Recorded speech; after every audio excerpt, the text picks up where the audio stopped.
buenas tardes, muy bienvenidos oyentes de radio y espectadores de Libertad Digital Televisión. Aquí estamos en Economía para Todos. Hoy es sábado ya 4 de febrero, iniciamos mes y como todos los inicios del mes, pues conocemos datos del mes anterior. En este caso, esta semana hemos conocido los datos de tanto de paro como de afiliación a la Seguridad Social.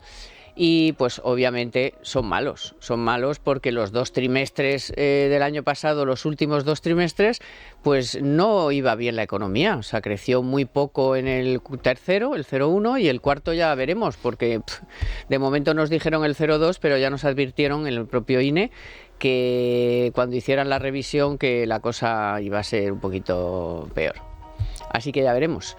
De momento, parados, pues 4 veces más que en enero del año pasado. Cotizantes, pues más de 200.000 y pico menos. En fin, dice el gobierno que son buenos, pues bueno, no son buenos. Y lo único que hacen es reflejar el estancamiento o incluso, ya veremos si no, recesión de la economía española.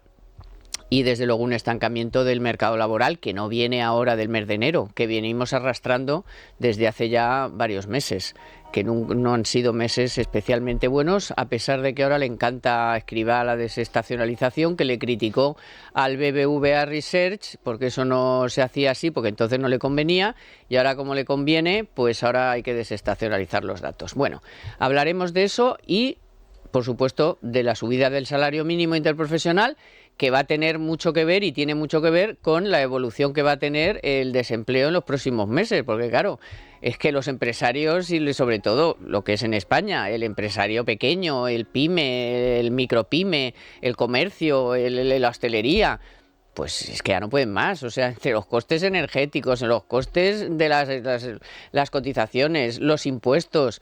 Pues bueno, si además tienen que subir de esta forma el salario mínimo interprofesional, pues a lo mejor algunos o no lo contratan o se van a la calle. Así que eso ya lo iremos viendo, como lo hemos ido viendo con las otras subidas, a pesar de que lo niegan y a pesar de los informes que tienen en los cajones de que eso es así, empezando por el del Banco de España. Bueno, después vamos a escuchar a Montero y dirán ustedes, ¡qué horror! Sí, hay que escuchar a todo el mundo. Y en este caso vamos a escucharla hablar de economía. Bueno, analfabeta es poco. Digo yo, hombre, ya que vas a hablar de economía, apréndete algo. No puedes decir que vas a querer topar el Euribor, pero alma de cándida, por Dios, alma de cántaro, aprende un poco, estúdiate los temas, haz algo en vez de irte de copichuelas y de viajecitos, que para decir dos cosas, pues es que tampoco hace falta estudiar mucho, pero sí, hay que estudiar un poco, por lo menos. Venga. Bueno, Carlos Cuesta, muy buenas. Hoy dos de la casa. Y Luis Fernando Quintero. ¿Qué tal, Carmen? Que me gusta, aunque también me gustan los que no son de la casa, pero bueno, pues hoy estoy más arropadita. A ver, chicos, ha salido el paro, ha salido las cotizaciones, mal mes. Y además, pues estos, para tapar todo lo que, todas las cosas que hacen nefastas, o ya los violadores ya van por 400, en fin, el desastre general.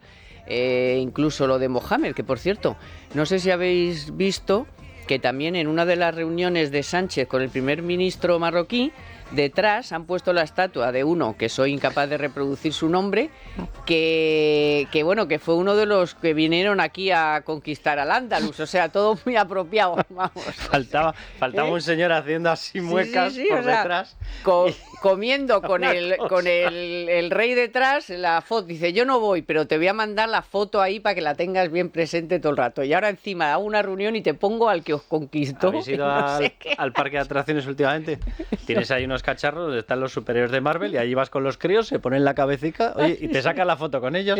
Pues le han hecho una igual a Pedro Sánchez. Yo no he visto una cosa así en mi vida. Bueno, pues entonces, parece ser que para tapar todo esto de desastre, de política exterior, interior, en fin, de todo, pues creen que con que anuncien que van a subir el salario mínimo interprofesional, pues que lo van a tapar todo. Y resulta que, claro, si el mercado laboral se está ralentizando, si estás subiendo los impuestos, si estás subiendo las cotizaciones, si estás dando morcilla por todos los lados a cualquiera que tenga un mínimo negocio o sea un autónomo y tal, y encima pues tomas este tipo de decisiones, que ya es el 40 y pico % en pocos años que ha subido el salario mínimo, que yo no digo que a lo mejor el salario, por supuesto, los salarios hay que subirlos y todo lo que tú quieras, pero también tienes que pensar un poco si su influencia ahora mismo, el momento es malo y lo que va a hacer es pues que muchas mujeres, que muchos jóvenes, que muchas empleadas de hogar pues pierdan su empleo o no consigan uno, pues yo creo que a lo mejor no es el momento. No sé. Claro. Especialmente, bueno, de hecho la última se aprobó en febrero. O sea, es que no había llegado a pasar, por unos días no había llegado a pasar un año y lo vuelve a subir. Ya ves, yo, sinceramente, además, si fuese la única partida que sube, pues dirías, hombre, pues a lo mejor tiene alguna capacidad los empresarios de asumir el golpe, porque sí. O sea, cuando tú invitas a gambas con el dinero de otro, para ti son las gambas, pero para el otro es el golpe. Y el empresario está asumiendo golpe tras golpe. Los empresarios han asumido el golpe del COVID. Se les dijo que iban a llegar los famosos fondos Next Generation, 140.000 millones. De lo que ha llegado, 30 y pico mil millones, se ha ejecutado un 30 y pico y se ha repartido realmente un 15%. Es decir, nada, de nada, de nada. O sea, con eso, para nada. Pero es que además llevan 54 subidas de impuestos, que las llevamos todos, 17 de cotizaciones sociales y solamente este año, en subidas que le han repercutido directamente a las empresas, en incremento de recaudación 6.000 millones de euros más. Y ese es el momento en el que tú eliges y dices, no, ahora seguro que pueden asumir que en vez de pagar 1.000, apaguen pagando 1.080 y pico euros por cada puesto de trabajo. Bueno, eso neto. Neto, efectivamente, que le tienes que sumar toda la carga fiscal. Pues no pueden. Y si no pueden, pasa lo que pasa con el dato del paro. O sea, es así de simple, pero nada, es la utopía comunista. Y a otros datos que no aparecen, que no figuran, y que es la inflación que está sufriendo la industria, que es enorme, que lleva más de 2 años por encima del 10%, con picos en el último año por encima del 40%, y que son unas estructuras de coste que están muy, muy tensionadas, y que decisiones como esta pues no hacen más que apretar las tuercas. ¿Qué es lo que sucede? ¿Cuál es la solución? ¿Qué es la consecuencia? Bueno, pues lo vemos en los datos de los registradores, por ejemplo, donde nos van contando cómo cada año, cada vez son más las empresas que tienen que cerrar que las que abren. Con lo cual, bueno, pues esto es lo que estamos creando. Y aquí los datos del paro, que los comentabas tú, yo creo que son muy elocuentes. Lo que hemos visto en el último trimestre del año pasado y lo que hemos visto en el primer mes de este año, según los servicios públicos de empleo, que ni siquiera con el manoseo de estadísticas que están haciendo precisamente en trabajo y en seguridad social, son capaces de ocultar esa tendencia tan fea, tan mala, de reducción de empleo, de frenazo de la economía, ¿no? Bueno, y sobre todo no pueden tapar que cuando Eurostat saca los datos, España es el farolillo rojo de toda Europa, de toda Europa. O sea, ya es que ni Grecia, ni Portugal, ni Letonia, ni Estonia, ni Lituania, ni nadie. Que es verdad que los países esos están teniendo una inflación todavía muy, muy, muy grave, pero sin embargo tienen menos paro que nosotros. Claro, es que luego dices, Alemania, que tiene una inflación tremenda, pero claro, tiene menos deuda, menos déficit. Claro. El paro es menos de la mitad. Claro, es que las circunstancias no son las mismas. Sí, de los que afectan al bolsillo directo del consumidor, hay 3 indicadores ya totalmente homologados por Eurostat, por la OCDE, que son delatorios de lo que está ocurriendo. El primero de ellos, la pérdida real de poder adquisitivo. Nosotros, los que más, dato OCDE, solamente empeorado ese dato por Grecia. Es decir, ahí estaríamos los segundos peores. El siguiente, el de pérdida acumulada del PIB desde que comenzó la etapa COVID hasta los últimos datos auspiciados, que llegan hasta mitad del año 2022, los peores. Y en paro, los peores. Es decir, de 3 indicadores de repercusión clara, directa sobre el bolsillo y la situación económica del españolito de a pie, en 2 los peores y en el otro los segundos peores. Y sale este señor Pedro Sánchez a decirnos que estamos en una fuerte recuperación consolidada. Oiga, váyase a mentir a otro sitio, es que es de vergüenza. Eso, el tema de la pérdida de salarios reales, que es muy importante para el bolsillo de los españoles, no solo si los comparamos con Europa, solo nos gana Grecia, pero es que si nos comparamos con nosotros mismos, nos veamos mucho más lejos. O sea, es una pérdida de salarios reales histórica, muy por encima de lo que sucedió en la crisis de 2008, 2009 hasta 2012. No sé hasta dónde nos tendríamos que remontar para encontrar una pérdida tan brutal en tan poco tiempo de salarios reales. Si vemos la inflación con la subida de salarios por convenio, es brutal, vamos, no hay casi precedentes. Bueno, os voy a dar un consejo, pero después me gustaría abrir un debate que yo siempre abro, que no, por supuesto no me hace nadie ni caso, pero el melón de, vamos a ver, o sea, ¿por qué no vamos a un salario? La excusa para subir el salario mínimo es llegar al 60% del salario medio.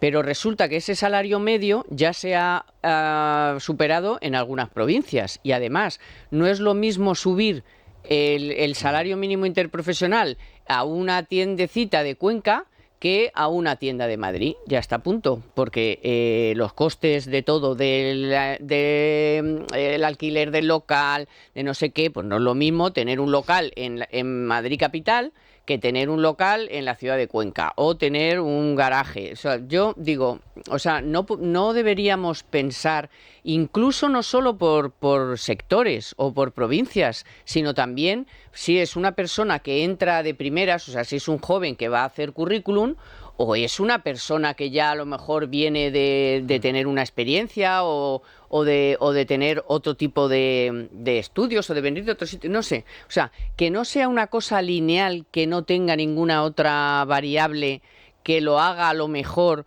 más llevadero para todo el tipo de empresas y para todo tipo de lugares. En fin, no sé. Bueno, ahora lo hablamos. Lo hablamos después porque ahora llegan las ofertas límite al Corte Inglés. Solo los más rápidos podrán conseguir ofertas increíbles en un tiempo limitado. El momento perfecto para que los más intrépidos puedan hacerse con los mejores precios también en alimentación. Como un jamón de cebo ibérico 50% raza ibérica, una pieza de 7 kilos por solo 99 euros. O llevarte un 2x1 en hamburguesas de Angus Miguel Vergara, comprando 2 bandejas, cada bandeja sale a 2,98 euros. O una caja de 6 botellas de 75 centilitros de vino blanco Chardonnay Dio Penedès Bach por solo 20 euros. La botella sale a 3,33 euros. Así son las ofertas límite. No lo olvides, solo hasta mañana, domingo 5 de febrero, y solo en Hipercor y el supermercado El Corte Inglés. Y mirad una cosa, para este argumento os doy varios datos. Por ejemplo, el salario medio ha subido... No, el SMI ha subido 4 veces más que el salario medio desde antes del COVID. En 2021 el salario medio bruto fue de 2.086. Y ahora vuelve otra vez para mí vuelve ese debate, y desde 2017 ha subido un 45%. No sé qué pensáis de lo que acabo yo de decir sobre pues que a lo mejor no tendría que ser lineal, o no tendría que ser un solo salario mínimo para cualquier tipo de actividad, cualquier tipo de zona, cualquier tipo incluso de persona que se va a incorporar al mercado laboral, no sé. A ver, en una economía organizada, en una economía intervenida por parte del Estado, tiene todo el sentido el salario mínimo, porque lo podrían poner donde quisieran, porque el que controla absolutamente todos los sistemas de producción sería el Estado. Eso ya se ha visto, se ha probado en diferentes momentos de la historia, en diferentes lugares, y ha resultado un fracaso. En una economía de libre mercado, imponer un salario mínimo por ley, pues yo creo que no tiene ningún sentido, por muchos motivos, porque alguien dirá, no hombre, pero hay que garantizar que haya... Si la garantía la da el propio mercado, si a ti te ofrecen un dinero que tú no estás dispuesto a cobrar, pues no trabajas. ¿Cuál es la barrera de entrada que tiene el salario mínimo? El salario mínimo tiene la barrera de entrada de que habrá empresarios que podrían estar empezando a generar empleo y empezando a generar actividad y riqueza a partir de salarios más bajos, y que precisamente ese negocio podría ir creciendo y dando posteriormente salarios más altos. Pero después de esta perogrullada que acabo de decir, el problema ya no es que sea lineal, es que es absolutamente desbaratado. O sea, que estemos ya poniendo salarios mínimos, que haya subido un 45% en los últimos 5 años, efectivamente, ya no es que perjudique más, porque dices tú, hombre, es que un local en Madrid es más caro que un local en Burgos, o que un local en un pueblo perdido de Extremadura, y tienen que poner los dos el mismo salario mínimo, ya, pero es que los salarios en Extremadura seguramente sean más bajos de los salarios que hay en Madrid, y tienen que atender a otro tipo de... Cada local, cada localidad, cada sector tiene sus propias casuísticas. Ya, pero el salario medio del que hablan es el salario medio de toda España, por supuesto. Que no será el salario medio de Cuenca ni el salario medio de Soria. Por supuesto, efectivamente. Por eso, entonces, si tú lo ligas a una variable que a su vez no es la misma, o sea, es igual para todos, pero no es verdad. O sea, no es verdad que el salario mínimo ahora, no me acuerdo, pero en un montón de provincias es más del 60% del salario medio. Hombre, o sea, luego esa variable que me estás metiendo ahí no... No, pero sí, vamos a ver, yo la idea que dices, Carmen, la puedo entender desde un punto de vista prácticamente utópico. Es decir, al final tendrías que hacer tal casuística que lo suyo sería que efectivamente, desde mi punto de vista, lo dejases en manos del mercado. Claro. O sea, tú puedes... ¿De dónde sale la teoría del salario mínimo? La teoría del salario mínimo surge en un momento histórico en el que no se podía garantizar que hubiera libre mercado. Como había monopolios, o había duopolios, o había oligopolios, pero eran pocos con una capacidad de fijación de políticas de cártel, de acuerdos entre ellos ilegales, que hubiesen sido considerados en estos momentos ilegales, ¿qué es lo que ocurría? Que se podía prever que hubiese un acuerdo para no contratar a nadie por menos de tanto o por más de tanto. ¿Qué ocurre en estos momentos? Que tenemos organismos que garantizan esa competencia y si no el gobierno que los ponga en marcha porque tiene un organismo que se llama Comisión Nacional de Mercados y Competencia y el 99% de los mercados que observamos tienen efectivamente unas dosis de competencia muy alta. A partir de ahí las tesis socialistas han evolucionado y dicen no, aunque no puedan pactar un salario muy bajo, yo es que considero que el empresario es malo. Y como es malo, seguro que va a intentar contratar por lo mínimo. Cuando la realidad del mercado laboral lo que está demostrando es lo contrario. Es decir, por la gente valiosa, las empresas se pegan.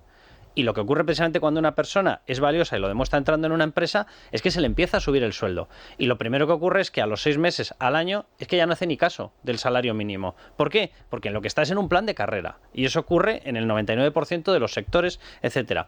¿Qué es lo que está haciendo esta gente al fijar esas condiciones? Elevarte el umbral de entrada. ¿Qué es lo que están haciendo? Que mucha gente valiosa se queda fuera, porque no se le puede pagar ese sueldo. Yo entiendo lo que tú dices. Dices, si lo amoldásemos a la cifra de facturación de la empresa, si lo amoldásemos por zonas, vale, sería menos malo que el actual, pero en el fondo seguiríamos dejando en manos de unos políticos totalmente alejados de la realidad del mercado la fijación flexible de ese salario. No, si yo digo, ya que se empeñan en que haya salario mínimo, porque además es porque en Alemania hay salario mínimo, en no sé dónde hay salario mínimo. Digo, bueno, partiendo de la base de que vamos a suponer que vamos a poner un salario mínimo, hombre, pero por lo menos no me vendan la burra de que es el 60% del salario medio, porque hay 19 o 20 provincias de España donde ya el salario medio no es... Pero es un punching ball electoralista para la señora Yolanda Díaz, para este gobierno. Cada vez que tienen un problema, vamos a subir el salario mínimo. Parece que esto es... Luis Fernando, hay una cosa muy fácil de ver. Cuando han tenido que dar ellos una paguita, la última paguita han sido 200 euros al año. Y claro, porque eso la pagan ellos. 200 euros en un solo pago. En un solo pago. Pero 17 euros al mes. Que te lo vas a comer en un año. Pero en un año. O sea, te quiero decir que no es que todos los años te van a dar 200 todos los euros. meses. Todos los meses 17. 17 euros al mes. ¿Por qué? Porque tiran del presupuesto, que por cierto tampoco es suyo, es nuestro. Pero bueno, ellos lo consideran. Y que ya veremos, porque todavía no ha empezado. No sé cuándo le van a dar a la gente los 17 euros, porque es que... Totalmente. Y eso, si tienes menos de, por hogar, 27.000 euros, menos de 75.000 euros de patrimonio, que dices, pero bueno, Dios bendito, ¿qué es esto? Por eso ahora no lo dan. Cuando tienen que pagar las empresas, oye, son de un generoso, sacan la chequera ajena y dicen, venga, 1.000 euros, no, 1.080, 1.150, 2.000. Y dices, ¿pero qué estáis? Claro, que es que ahora jugáis con el presupuesto de las empresas. Y sin condiciones. Ahora qué divertido es ser generoso, claro. Y sin condiciones, porque claro, para los 200 euros acabas de decir las condiciones, pero es que para el ingreso mínimo vital toda la familia tiene que presentar la declaración de la renta, para no sé qué otra paguita tiene que hacer no sé qué, y la gente dice, pero ¿qué me estás contando? Que yo por 200 euros ahora me tengo que poner aquí a ir a un gestor, porque luego además esos 200 euros los tengo que meter en la declaración de la renta. Oiga, pero si yo no estoy obligado a hacer la declaración de la renta, pues lo tiene usted que hacer, porque como tiene un segundo pagador, que soy yo, que le doy 200 euros... Pero tío, pero que, o sea... Pero que en el fondo no quieren dar cero, que no quieren dar nada, vamos. Si de hecho luego hablaremos de los pensionistas y que el susto que se van a pegar cuando tengan que hacer el año que viene la declaración de la renta. No, pero es que la estructura de costes que supone una elevación del salario mínimo en las características que estamos diciendo es brutal, pues ya no es el salario, las cotizaciones, el IRPF que tienes que adelantar por empleados, es decir, al empresario directamente le laminas. A las grandes multinacionales, que parece que es contra quienes van estos que hablan del salario mínimo, les da igual. Ahí no tienes prácticamente SMI. Mayor o menor, probablemente el más bajo, bueno, Mercadona, una de las empresas que ha estado en boga las últimas semanas, lo contábamos en Libre Mercado y en Libertad Digital, el que entraba más bajo en la cadena de valor de Mercadona ya entraba bastante por encima del salario mínimo. Pero ¿a dónde vamos a llegar? Porque cuando empezaron las subidas indiscriminadas y a tasas altísimas del salario mínimo con este gobierno, al principio, en las primeras decisiones, las primeras veces, lo han subido prácticamente una vez al año, decíamos, hombre, ya que lo pongan en 1.000 euros, bueno, ya lo han pasado, ya decíamos, bueno, pues que lo pongan en 2.000, ya que es algo que se puede fijar según el gobierno por decreto, porque no lo ponen en 3.000. Pues ¿Cuál es el salario en 5.000? Mira, ¿qué nos gustaría cobrar? ¿10.000 euros al mes? Que pongan 10.000 euros al mes. ¿Quién lo va a pagar? Sí. Es una absurdo, economía es antieconómico. Con un infantilismo. Pues no que te no es ni extrañe normal. que antes de las elecciones generales vuelvan a subirlo. No me extrañaría. Simplemente por aclaración, porque la gente que nos esté viendo por televisión estará diciendo, claro, como vosotros ya estáis dentro del mercado laboral, oye, voy a revelar mi salario mínimo interprofesional primero que tuve, que es muy redondo, vamos, como un donut, 0 euros. Porque entrabas en la crisis del 93-94, entrabas a trabajar de becario donde fuese y como fuese, y con un cuchillo en los dientes. Y lo que yo cobraba era 0 euros. Entonces, que no nos vengan ahora con la historia, no, es que como vosotros ya estáis... No, como nosotros efectivamente ya estamos y lo hemos recorrido, sabemos qué es lo importante. Y el que está fuera no tiene más conocimiento y más experiencia, no, tiene menos. En mi pueblo es así de sencillo. Lo importante es entrar, siempre se ha dicho. Totalmente. Lo importante es entrar y coger experiencia. Y si en ese momento no te pagan lo que sea, pues lo haces, porque ya no se trata de cobrar, se trata de entrar. No, y saber lo que es pagar una nómina. Es que estos señores no saben lo que es pagar una nómina. No saben lo que es montar un negocio, lo que es arriesgar tu dinero, arriesgar tus noches en vela, tu familia, poner en marcha una idea y el tener que, con los pocos dineros que al principio ganas con la puesta en marcha de una idea, decir, ahora tengo que pagar sociedades, tengo que pagar el IRPF de las cotizaciones de el otro, el de más allá. No contrato. ¿Y yo con qué vivo? Claro, es que eso es así. Y si llegas a la conclusión de no contrato, ¿qué haces? No contrato, pero, oye, mira, ya que estás tú aquí, te voy a pagar bajo manga 100 eurillos más y quédate un par de horas más. Claro, ¿y eso cómo lo llamamos? No es empleo, es mercado B, es economía sumergida. Muy bien, maravilloso, un pedazo de invento con el sello del comunismo por todos los lados, porque es en lo que acabamos. Y solamente así se pueden explicar pues la evolución de nuestro mercado laboral, por qué están teniendo que falsear los datos efectivamente con unos señores fijos discontinuos a los que contrata un mes y te los cuentan como si estuvieran trabajando los otros 11 hasta sumar los 12. Porque no estamos creando un empleo estable, no es verdad. Estamos en el momento de máxima precarización. ¿Por qué? Porque las barreras para incorporarse al mercado laboral son brutales y las barreras para permanecer en él también.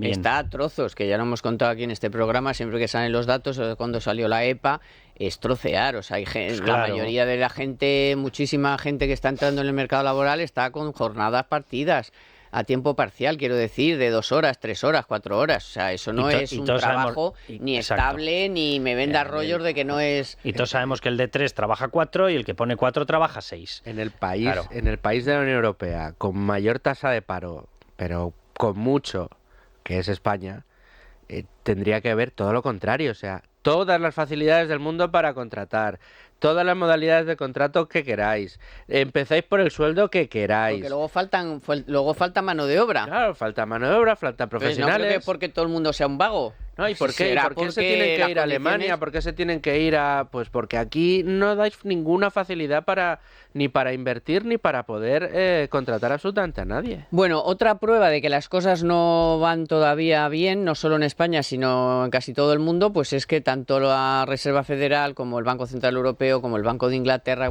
esta semana han vuelto a subir los tipos de interés. ¿Por qué? Pues porque la primera preocupación es la inflación y si hay un poquito de recesión, pues no pasa nada.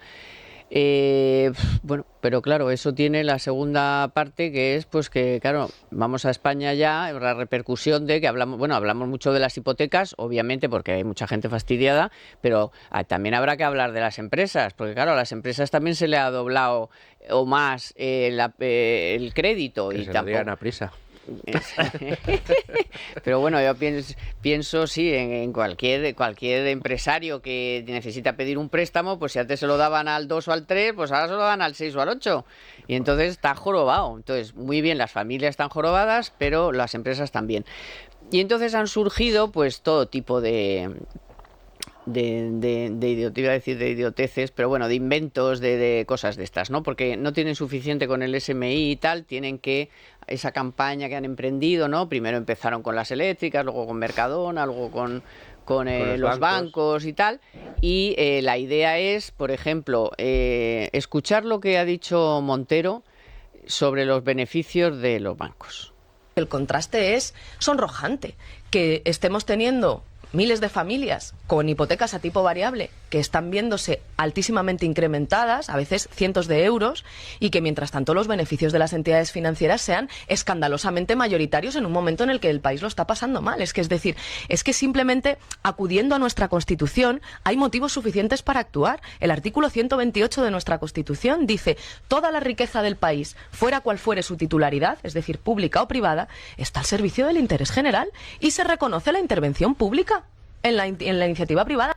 Expropiese. Exacto. Y ya está. Y es que hemos vuelto, y luego dice no sé qué del bolivarianismo. Pues claro, pues es que, porque después de decir esta mamarrachada y esta burrada, no sé de qué saben menos, si de leyes o de economía. Sí, no de sé nada, desde luego de economía no. Y ahora en este siguiente corte de la misma ministra Montero, que yo no sé cómo se ha metido en este fregado, si se lo hubiera estudiado, pues lo entiendo, pero es que no se lo ha estudiado. Pero ella habla cuando le preguntan y va y suelta una burrada de semejante tamaño. Creo que podemos hacer más, por supuesto que sí. Desde hace meses Podemos, y nuestra secretaria general en concreto, está proponiendo que topemos el Euribor para, al final, para que nos entienda la gente, impedir los incrementos abusivos de las hipotecas a tipo variable. Igual, ¿no? Nos han dicho: bolivarianos, ¿queréis intervenir a las entidades financieras? Es un término muy de moda últimamente. Es un término muy de moda, sí. Bueno, el periodista que no sé quién es, le dice ¿qué? ¿Verdad? Ay, el bolivariano, cómo está de moda. En vez de decirle, hombre, no diga usted barbaridades, señora Montero, a ver, se viene un poquito estudiado, porque el Euribor no se puede topar. Primero, topar no existe, después el Euribor no se puede limitar. ¿Y sabe usted lo que es un contrato de una persona con un banco que firma unas condiciones para una hipoteca? Que ahora algunas de esas personas están ahogadas y de alguna forma habría que ayudarlas, sí, pero no el banco. El banco tiene un contrato firmado. Tendrá que ayudarles ustedes, pero no con trabas y con historias, sino realmente ayudar a las personas que lo necesitan. No se va a limitar las hipotecas o no sé qué, o vamos a pagar aquí a todo el mundo su cuota del mes de la hipoteca. ¿Pero qué es esto? Pero es que es el colmo, cómo juegan con el dinero de todo. Y además, tanto que hablan de los ricos y tal, aquí no separan. Aquí no separan los que pueden pagarlo con los que realmente no pueden pagarlo. A ver, hay que recordar que la señora Montero y el señor Iglesias suscribieron un crédito hipotecario con Caja de Ingenieros. Pues algo sabrá, por lo menos, carne propia. Y era una hipoteca.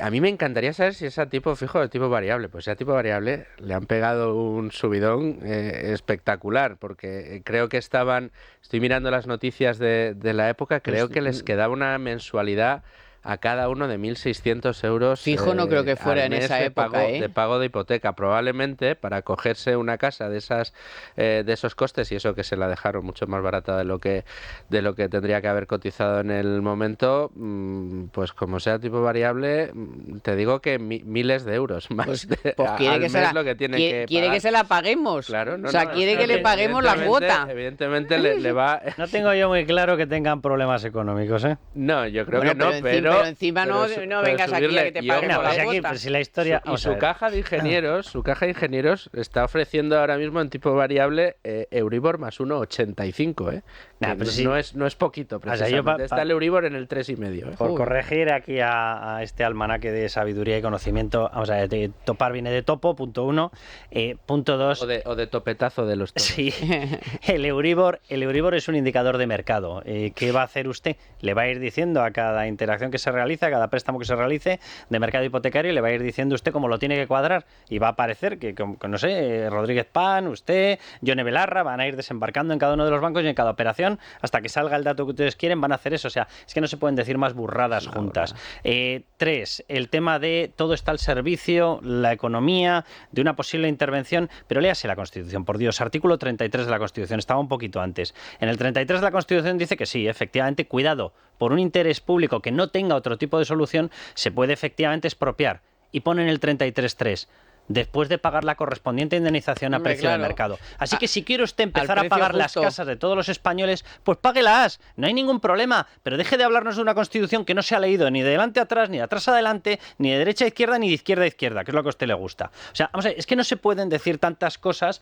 con tantas barbaridades juntas y pensar que encima te van a jalear. Claro, a menos que por lo visto estés en Radio Nacional, donde va y resulta que le jalean y dice, sí, claro, bolivariano. Sí, efectivamente, de chándal bolivariano, pero de chándal bolivariano y de no haberte leído ni un Don Mickey. O sea, las declaraciones son de no haber leído absolutamente nada. Y esta persona que viene de soltar a 30 y pico violadores, abusadores, etcétera, ya le vendría empezando a necesitar un poquito de lectura. Ya viene empezando a necesitar un poquito de lectura. Y un poquito de madurez y un poquito de humildad y, un poquito de respeto, y menos soberbia. Y menos soberbia y más respeto. Por todo, es que el nivel de desconocimiento, como contabais, sobre el indicador.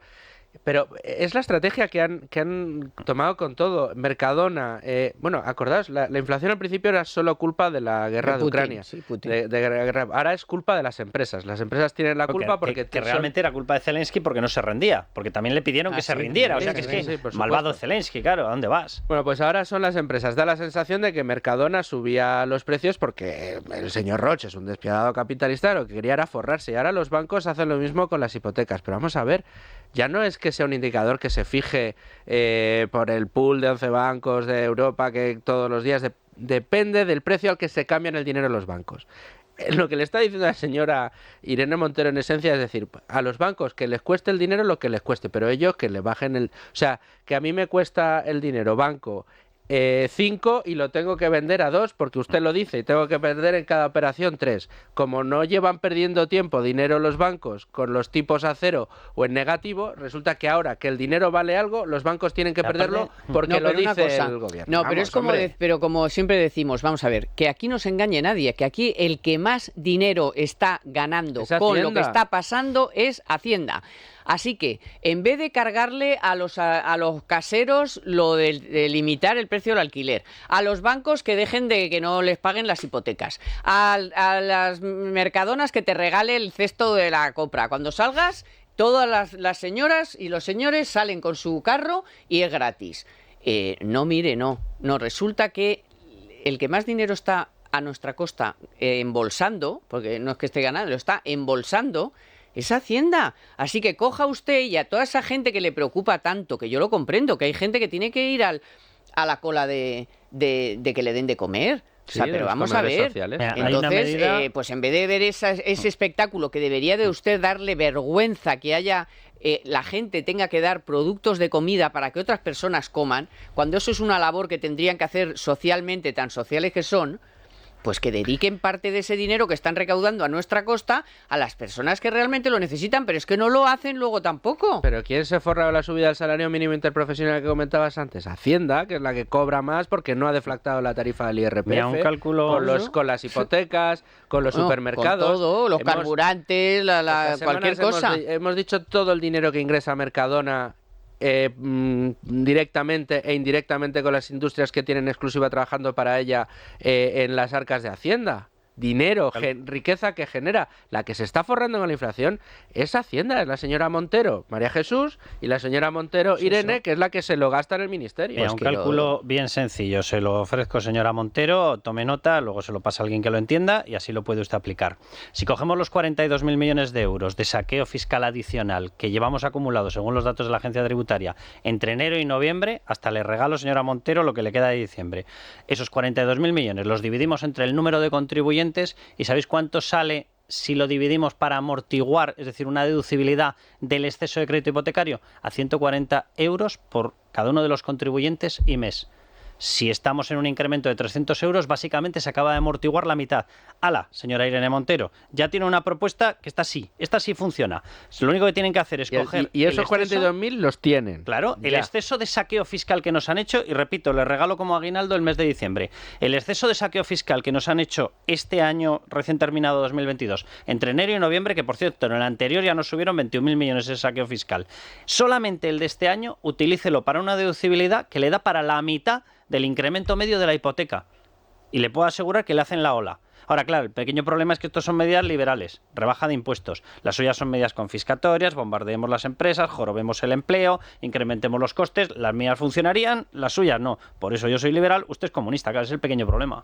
Ya, y como estamos recordando, la deflactación de la tarifa, que es que eso es un atraco a mano armada. Y además, es levante las manos, le atraco y punto. Y así llevamos 4 años. No, pero que con la deflactación de la tarifa de IRPF, la luz, que tanto nos cuesta pagar. Lo contábamos también el otro día en Libertad Digital con los expertos de energía. La luz, porque compartimos el mercado, vale lo mismo en Portugal que en España. La energía se paga en el mercado mayorista al mismo precio en España que en Portugal. Curiosamente, el consumidor portugués paga un 40% menos en su factura de lo que pagan los españoles. Y el precio en origen es el mismo, más allá de la frontera que a este lado de la frontera. ¿Qué pasa? ¿Quién se está llevando ese 40% en España? La señora Montero. Los impuestos que nos meten, el coste político que nos meten en la factura. O sea, yo no sé cómo no nos levantamos ya y decimos, oiga, pero quíteme la bota. Realmente que ya en algún momento, ya más allá de tener que escuchar barbaridades económicas, jurídicas y demás, habrá que explicar lo que ha ocurrido. O sea, la subida de tipos no es porque un señor malvado se haya levantado una mañana y ha dicho voy a torturar a los compradores de vivienda. La subida de tipos se hace para controlar la inflación. ¿De dónde viene esa inflación? Esa inflación viene de que gobiernos como el de Irene Montero, Pedro Sánchez, etcétera, no somos los únicos, evidentemente, pero nosotros somos un alumno muy destacado en hacer muy mal esos deberes. Nos hemos gastado un dinero que no teníamos. Al gastarnos un dinero que no teníamos, hemos tenido que hacer unas emisiones de deuda absolutamente desbordadas, que el mercado no ha querido comprar. ¿Quién las ha comprado? El Banco Central Europeo fabricando dinero. Al meter ese dinero, esa masa monetaria, ha inyectado esa inflación en los mercados. Y ahora van y suben los créditos hipotecarios para dificultar que pidamos créditos y que consumamos y de esa manera controlar la inflación que ellos han creado. Ellos, me refiero a Pedro Sánchez. De la manita del Banco Central Europeo. De la también, manita, que también ha ayudado un poquito. Y del permiso del Banco Central Europeo. Porque si el Banco Central Europeo hubiera hecho lo que ha hecho ahora hace un año, no estábamos como estábamos. Es lo que marca en su estatuto, además, que lo ha incumplido. Pero quiero decir que es que tócate las narices tener que escuchar a los mismos que han generado este problema, decirte ahora cómo lo solucionamos, ¿cómo lo solucionas? Pues dejando de hacer lo que estás haciendo, que es lo que lo está destrozando. Deja de derrochar dinero, no tendrás que lanzar emisiones masivas de deuda, no te las tendrá que comprar el BCE no tendrá que emitir moneda para comprarlas y al inyectar esa moneda nos está disparando la inflación a todos. Entonces, parad ya y gestionar esto como se gestiona en una casa. Yo no he visto nunca ninguna casa donde se entre en situaciones estructurales de 50.000, 60.000 millones de euros de déficit, como está España. Nos hemos acostumbrado a decir que es normal cerrar un año con 60.000 millones de déficit. Pero estamos todos locos. O sea, que esto es de un país de tarados. Pero sabéis perfectamente que los incentivos que tiene el gobierno precisamente a la situación que vivimos son perversos. Totalmente. Porque al único que le conviene la inflación ahora mismo, es al gobierno. Le sale más barato pagar la deuda que tiene acumulada, totalmente. Porque le sale más barato pagar la deuda, porque con la inflación se está forrando a recaudar impuestos. De traca. Porque además las excusas que tiene son el más ayuda, que es más leña al fuego, que es más gasolina, que es más inflación. Y mientras que pasa de otro, claro, y si tengo un problema, malvado energético, malvado banquero. Deuda pública, si no pasa nada, que han subido y que ahora vale dinero endeudarse, ahora va a tener usted, señor Estado, gobierno, que pagar más en el servicio de su deuda. No pasa nada, mira, me hacen cola en la puerta para llevarse las letras del Hacemos tesoro. Un repaso de los ahora vamos sectores, a hablar de las colas de la gente en el Banco de España. De los sectores a los que han culpado de la situación económica. A todos. Han culpado a los bares porque es que dicen que no quieren pagar a los camareros. A las energéticas, ni os cuento. A hoteles porque es que estaban aprovechando que si las Kellys, que si las machacaban, que si tal. A las hidráulicas, acuérdate. A las hidráulicas, por supuestísimo. Sí. A los jugueteros, que es que los juguetes eran sexistas. A los fabricantes, a los panaderos que hacían roscones de Reyes, que es que también inyectaban un exceso de azúcar para generar una especie de ansiedad. Pero paren ya, por Dios. A las constructoras, a las granjas, al campo, a los agricultores exactamente igual. No, es que ustedes quieren aprovecharse del trabajo de los inmigrantes, pero dejen ya en paz a la gente, de verdad. Todos están teniendo beneficios caídos del cielo menos Hacienda. O sea, es que es alucinante. Y es justo al revés. Malvados capitalistas, trae tu dinero. Malvado capitalista, trae tu dinero. Es que está así. A los supermercados, los márgenes de distribución. Os dedicáis a forraros en esta situación. Pero ¿quién se forra en una crisis? Aparte de Hacienda, que es el recaudador, ¿quién se forra en una crisis? Bueno, otra cosa que hay que recomendarle a esta gente cuando hable de esto esto es que se lea un poquito los informes del Banco de España sobre los márgenes que están teniendo. También era malo el Banco de España. Estas empresas, claro, por eso menos mal que ahí no le pueden meter. Ya le gustaría a Sánchez meter mano, pero todavía no puede. Y no te olvides del INE. Bueno, pero en INE sí que han metido mano. Que, hombre, claro que han metido mano, pero también le culparon al principio de la crisis. No solo le culparon, sino que salió por patas. Y la que está ahora, fíjate cómo estará el tema, que ha tenido que poner esta notita ahí en la nota por si acaso. Dice, a ver si, para que no digan que yo luego he manipulado. Ya os advertí que lo del 0,2 era un poquito exagerado. Ha cambiado la nomenclatura, ya no se llama nota a pie de página, sino nota a pie de cargo. Luego se quejan de que hay periodistas... Un esclavo, un servidor. Carlos, luego se quejan de que hay periodistas que se inventan conspiraciones de que están manipulando los datos. Claro. Pero si lo ponía ahí mismo ella. Por eso digo yo. Ponían, no tenemos datos de diciembre, pero lo tenemos que publicar, le faltaba decir, porque le recuerdo que el martes hay un cara a cara Feijóo, el miércoles Feijóo Sánchez, y Sánchez necesita llevar un 0,2 porque si le pongo un menos 0,3, pues la cosa va mal. Claro, ¿y cuál es el deflactor del PIB? ¿Cuál es el deflactor del PIB que se está utilizando? Que me lo diga el INE, porque ese lo maneja el INE, porque del deflactor depende que este cuarto trimestre hayamos entrado o no en negativo, porque el crecimiento intertrimestral ¿de cuánto ha sido? Del 0,2. ¿Y por qué ha sido el 0,2? Porque se calcula a precios de mercado con una inflación del 10%, de media del 8%, y en el año, que sí.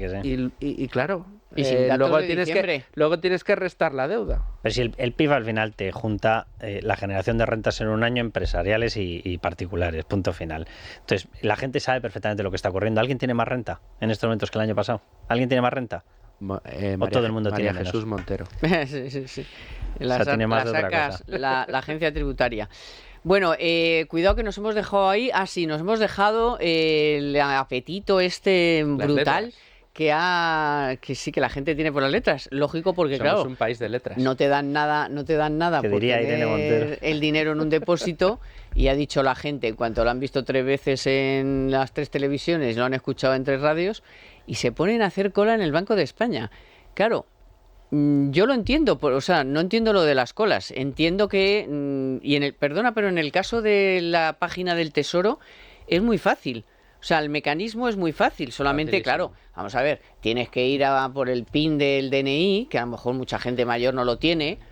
La gente no es tonta ya y se quiere ahorrar la comisión del banco, que supongo que te cobrará no sé, yo nunca he comprado letras, pero supongo que si te las compra el banco te cobra una comisión, ¿no? Es una comisión muy baja. Bueno, pero como comprándolo directamente no es ninguna, pues la gente ha dicho, pues venga, voy a ver si me dan el 2 y pico por no hacer nada. La gente tampoco sabe que hay un mercado secundario, que es AIAF, que además está regulado por Bolsa y Mercados Españoles, donde también puedes encontrar, y a lo mejor a un descuento mayor que el que haya establecido la subasta. Bueno, hay múltiples fórmulas, pero sí es verdad que llama mucho la atención el cómo los españoles se han tirado a por las letras como si no hubiera un mañana. Es verdad que sorprende y mucho, ¿no? 10 años que llevamos con la deuda pública tirada a precio en negativo, y de repente pues que tengas ahí la posibilidad de sacarte un 2,5%, un 3% en 3 meses o en 6 meses, pues a ver, de verdad, a mí me parece un dato positivo. Si tú crees que en los próximos 6 meses España no va a entrar en default,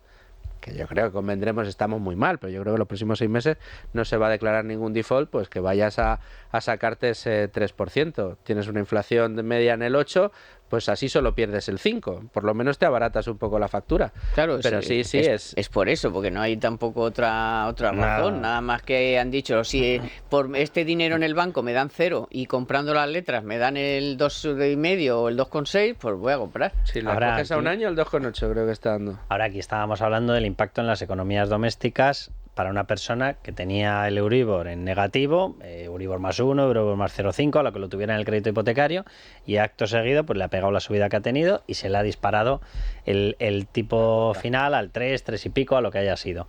Es lo mismo que le está pasando al Estado, ¿eh? Claro, o sea, lo digo porque evidentemente el ahorrador lo celebra y dice, oye, mira, pues ya tengo un sitio donde meterlo al 2,5, al 2,6, al 2,8, vale, genial. Pero ahora veremos la repercusión que tiene eso en cifras macro para el Estado. Porque eso significa que la misma repercusión que hemos tenido nosotros a escala de un pequeñito crédito, las emisiones, que son una auténtica barbaridad que tenemos que lanzar porque no controlamos el gasto, miles de millones todo claro, las vamos a realizar con un incremento más que notable. A ver si nos imaginamos de dónde va a salir ese pago de intereses. Otra cosa que dijo Calviño, que no nos preocupáramos, que lo tenía todo controlado, que estaban todas las emisiones controladas. Pero igual que la crisis del COVID, ¿no? Todo controlado. Y la inflación, que lleva ya no sé cuántos picos, no sé cuántos picos hace ya que tenía que haber parado. De todas maneras, a ver, yo aquí sí que quiero comentar que lo que estamos viviendo en el mercado de deuda es una vuelta a la normalidad. O sea, lo que es anormal es lo que hemos estado viviendo hasta ahora. Lo que pasa es que cuando dejamos de ser una economía normalizada con deuda pública en un entornos de rentabilidad normales, eso, pues unas letras entre el 1,5 y el 2, un bono a 10 años entre el 3 y el 4, bueno, lo que había sido, como dicen los inversores, el fondo de armario de cualquier inversor conservador, y empezamos a ver los tipos 0 o 0,5, incluso negativos.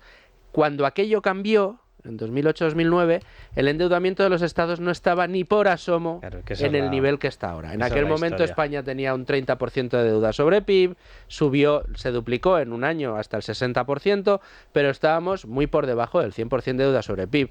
Y cógete cualquier país de la Unión Europea, quitando Grecia, que en aquel momento ya estaba bastante alta la deuda, y Irlanda estaba en el 120 y ahora está en el 60. Pero el nivel de endeudamiento de los estados no era tan alto. El problema es que volvemos a la normalidad ahora con los estados, el español en concreto, con 1,5 billones la normalidad de precio del dinero, pero con una situación totalmente anormal. Exacto. Como entonces tienes un volumen de deuda gigantesco que ahora además te pide un servicio superior. Y sin contar los 500.000 o más millones de deuda que tienen las empresas. Que eso no lo estamos metiendo en el 1,5. Y que acordaros como la crisis financiera al final era la suma de la deuda pública y la suma de la deuda de los particulares y las empresas. Por eso se fue a... Tiene todo el sentido, porque si la empresa se quiere financiar, puede hacer dos cosas: o recurrir a bolsa o recurrir a bonos corporativos. El bono te compite con los bonos soberanos, con los bonos públicos. Claro, cual tienes que ofrecer más rendimiento. Y la bolsa también, porque evidentemente la gente que está mirando rentabilidad dice, anda, mira, una letra al 2,8, pues ya no lo meto en bolsa. Con lo cual, efectivamente, tú tienes que ofrecer también más en dividendos. Y entonces te aparece un querido gobierno que te dice, el beneficio es malo. Bueno, pues si no hay beneficio, no hay dividendos. Y entonces, ¿cómo compites? Bueno, es decir, ni empleo ni nada. Claro, es decir, están contagiando los problemas al sector privado y a todo. Y el resultado es lo que estamos viendo, en empleo, en pérdida de riqueza, es obvio. Vale. Bueno, vamos con la noticia de la semana de Telefónica, que os voy a dar un dato que ya hemos conocido también de la evolución del año pasado, en este caso del turismo. En Economía para Todos, la noticia de la semana con Telefónica. España recibió en 2022 71,6 millones de turistas extranjeros, lo que significa un crecimiento, claro, del 129,5% con respecto al año pasado, al año anterior, al 21. A pesar de este buen dato, pues aún estamos lejos de los registros anteriores a la pandemia, sobre todo los de 2019, cuando se batieron todos los récords con la llegada de casi 84 millones de turistas. Es interesante también el gasto medio diario, que creció un 17,8% respecto a 2021, para situarse en 162 euros, y la cifra de gasto total realizado por los turistas no residentes en España fue de 87.061 millones de euros, lo que supone un aumento del casi el 150% respecto al de 2021.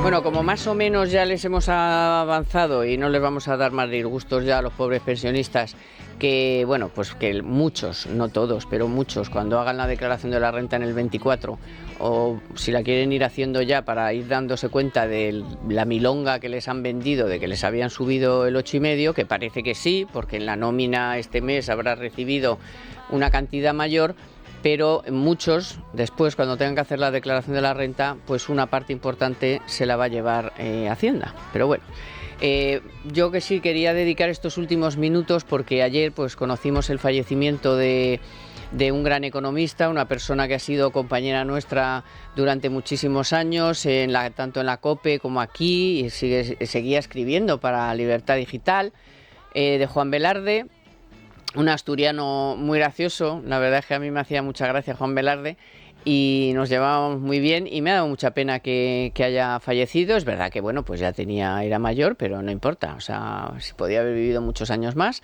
Era de Salas, que es un pueblo precioso de Asturias, preciosísimo, yo lo conozco, y bueno, pues queríamos dedicarle estos últimos minutos porque fue un gran economista que nos ha enseñado muchísimo. A mí todos los días me enseñaba muchísimo cuando hacíamos la tertulia con Federico de economía, y pues no sé, eso es lo que yo puedo decir, más una cosa sentimental que...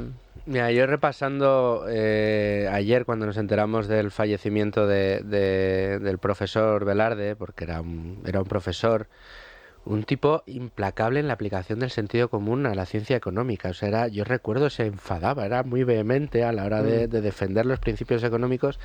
Y tan vehemente como grande. Sí, era enorme también. Y muy categórico a la hora de hablar. Esto es así, muy es asturiano, así, es verdad. O sea, era como Fuentes Quintana, pero de pueblo, o sea, bien. Y me acordaba mucho de uno de los artículos de los últimos tiempos, yo creo que más importancia tuvo, que fue cuando comparó la economía española con el sótano de Schumpeter, y hablar de que vivíamos a todo trapo con el sótano lleno de dinamita, ¿no? Y esto lo escribía allá por 2006-2007, cuando empezábamos a advertir algunos de que la situación estaba francamente mala. Fue cuando el debate famoso entre Manuel Pizarro y Solbes, que se supone que ganó Solbes cuando en realidad lo ganó Pizarro, cuando dijo que venía la crisis, cuando el que decía los que venía la crisis sí, éramos los antipatriotas y los catastrofistas. Escribí un artículo en el que describió perfectamente la situación que tenía España y lo que se nos venía encima, ¿no? Cómo estábamos jugando con fuego y teníamos el sótano lleno de dinamita. Bueno, la dinamita explotó, se fue todo por la borda, sufrimos una crisis terrible, tardamos muchos años en recuperarnos, y ahora que parecía que nos empezábamos a recuperar, viene otra. A mí me encantaría saber cuál es el artículo que hubiera escrito Velarde ahora con esta situación que tenemos encima de la mesa, y cómo lo hubiera analizado él, que la verdad ha estado en activo y además en contacto con sus colegas hasta el día antes de su muerte, y bueno, yo creo que lo comentaba precisamente ayer con un gran amigo suyo y un gran economista también, con Pedro Esbarz, hablando precisamente de Velarde, y decíamos, fíjate, con la situación que estamos atravesando, los problemas que tenemos, los que se nos vienen encima, y que nos vayan dejando los mejores, ¿no? Pues es una pena, porque Velarde siempre ha sido uno de los mejores. Yo recuerdo 4 economistas, además no me acordaba yo de Pedro, pero es verdad, además que Pedro está muy activo en medios, defendiendo cosas efectivamente de puro sentido común aplicadas a la economía. 4 que además tenían la característica no solamente de ser muy buenos economistas, sino ser muy buenos comunicadores económicos, que son dos cosas distintas. Sí. Hay gente que eso no se da cuenta y es importantísimo. Uno ya nos ha dejado, que era Barea, que además que era un santo varón. Era un santo varón. No es que además le llamases cuando le llamases, profesor, ¿se puede venir a la tertulia? Allá que voy. Daba lo mismo, o sea, ahí se iba con su mujer. Mi primera entrevista le hice yo en su casa de Paseo La Habana. Es que además coinciden que son 4 personas que no solamente son buenos economistas y buenos comunicadores políticos, sino que alguno todavía queda vivo, gracias a Dios, pero es que eran muy buenas personas. Uno era Barea, otro es Pedro Esbarz, que gracias a Dios sigue vivo. El otro efectivamente era Velarde, que tenía esa capacidad también de muy buen comunicador. Y sí, efectivamente era vehemente, como es la gente sincera. La gente sincera que cree en lo que está diciendo, pues evidentemente si les llevas la contraria, no es por una cuestión de educación, porque además no podía ser más educado Velarde, pero evidentemente lo defienden con pasión porque saben que lo que están diciendo, por lo menos creen que es verdad. Y luego Pepe Raga, por ejemplo, que son un poco... Pues una injusticia mía, porque es el quinto, sí señor, que además se presta a todo. Es que totalmente. Además lo cuentan, o sea, porque a mí de Raga y todos me encantan porque siempre meten alguna anécdota personal de, claro, que ellos vivieron, es que ellos han vivido tan cantidad de años, bueno, algunos todavía están viviendo, pero han vivido tantos años y tantas cosas en la universidad, en la vida, en la economía, en gobiernos diferentes, en una dictadura. Y entonces tienen una forma de una sabiduría. sabiduría, una forma de contarlo, entonces te meten siempre alguna cosa de cómo era entonces. Meto un quinto que ahora se ha puesto muy de moda, que es Ramón Tamames. Sí, que es otra de las personas que lo explica de maravilla, tiene un conocimiento brutal y también es que se prestaba, daba lo mismo, Ramón, puedes venir, ya que voy. Daba lo mismo la hora, porque tienen ganas de convencer a la gente de cuál es el camino que ellos, con toda la sinceridad y con toda la buena fe, consideran que es el correcto. Claro, y eso es de agradecer al 100%. No es que sean sabios de laboratorio, no, es que estaban encantados y convencidos de que tenían que trasladar su conocimiento a la población para que no se cometieran errores que ellos habían vivido en el pasado. Y además no estaban en la biblioteca, o sea, no eran ratas de biblioteca. Bueno, estaban ahí, eran estaban gente, fuera, estaban en los claro, dos lados. pero estaban en la vida, o sea, estaban y están, gracias a Dios algunos sí.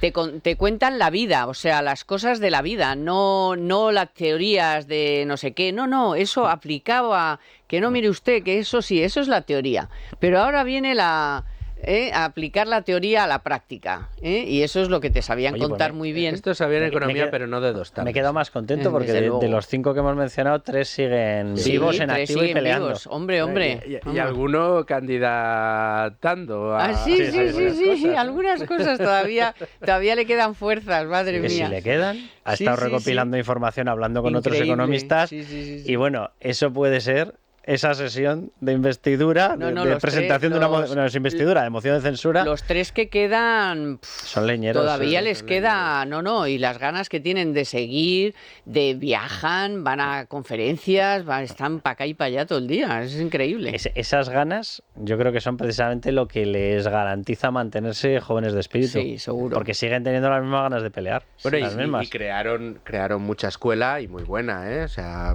vienen ahora pegando fuerte otros economistas que han bebido mucho de esas fuentes y que ahora están dando el callo también desde puestos de responsabilidad, pero sí, qué gente tan buena. Son una generación tremenda. Velarde, la última entrevista que le hice, le recuerdo hablando con pasión del momento en el que Barea empezó a pegarle tijeretazos al presupuesto y se cabreaba con los generales de la Armada. Tijeras. Pues decía, no va a haber buque aljibe de Melilla porque no puede haber buque aljibe de Melilla. Y si nos invaden, pues que nos invadan, pero no puede haber buque aljibe de Melilla. Del presupuesto. Y te lo contaba Velarde como si hubiera sido él mismo. O sea, era una cosa... Yo recuerdo aquella época que no se cambiaban bombillas en el Ministerio de Economía. Yo recuerdo haber ido a ruedas de prensa, mirabas arriba y decías, pero si faltan 2 de 3. Se lo había cargado Barea. Bueno, un beso enorme a la familia de Velarde, le queremos muchísimo, le hemos querido muchísimo y va a seguir siempre nuestro recuerdo. Así que, pues desde aquí todo nuestro cariño. Carlos Cuesta, Luis Fernando Quintero, muchas gracias. Hoy a los mandos técnicos, Isaac Vizcaíno, por favor. La producción Aya Pertusa, gracias también compañeros de Libertad Digital Televisión y a todos ustedes, muchísimas gracias por estar ahí. Nos vemos y nos escuchamos el próximo sábado, que lo pasen muy bien, gracias siempre por estar ahí.